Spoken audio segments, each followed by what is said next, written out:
എന്താ കുട്ടാപ്പിയെ പുറത്തു പോണാ? പുറത്തു പോനാ? പാപ്പ പുറത്തുനിന്ന് കുറ്റിയിട്ടല്ല. ഡോർ തുറക്കട്ടെ കേട്ടാ, തുറക്കൂട്ടാ. വരും. ടി വി ഇട്ട് കണ്ടോണ്ടിരിക്കുക.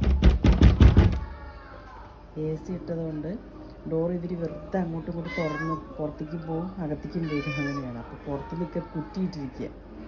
ഇക്കാനെ വിളിച്ചുകൊണ്ടിരിക്കുക. അപ്പോൾ എന്തടി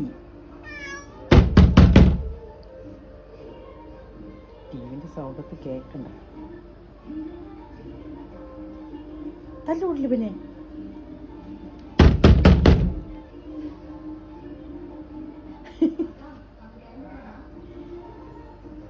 വരുന്നുണ്ട്. വാപ്പിയോടാ ഇത് എത്ര നേരം ഇവിടെ കിടന്ന് വിളിക്കണമെന്നറിയോ? നിങ്ങൾ TV സൗണ്ട് കൂട്ടി വെച്ച് നോക്ക്.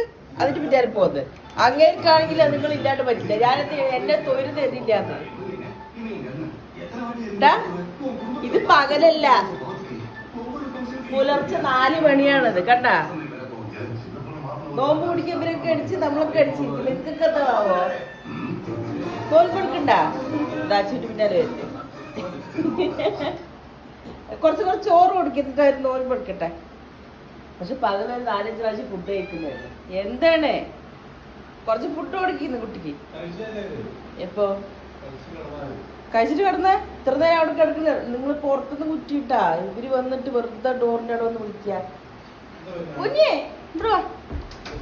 പൊന്നിയെ നിങ്ങളുടെ പിന്നാലെ നടക്കുക. അടുത്ത് വരുന്ന നോക്ക്. വാലുമ്പേക്ക് നടക്കണുണ്ട്. Time time time. ആ നാളെ നോമ്പെടുത്തോട്ടാ കുട്ടാപ്പിയെ. ഇല്ലേ കുറച്ച് കുറച്ച് കൊടുത്താൽ നിറയെ കൊടുക്കണ്ട. വെറുതെ കഴിക്കണതല്ലേ, ഛർദിക്കേ. ഫുള്ള് കഴിച്ചിട്ട് ഛർദിച്ച് കളയാ. അത് പറഞ്ഞാൽ 1 നേരം 2 നേരം അടുപ്പിച്ച് 4-5 നേരം അതിന് മേലെ കഴിക്കുന്നുണ്ട്. വേമ്പ പിന്നെ ഇവര് ഫുഡ് വേണ്ടെങ്കിൽ കഴിച്ചുകൊണ്ട് ഇരിക്കും. എന്നിട്ട് വയറത്തേക്ക് മുട്ടി ഛർദിക്കുക.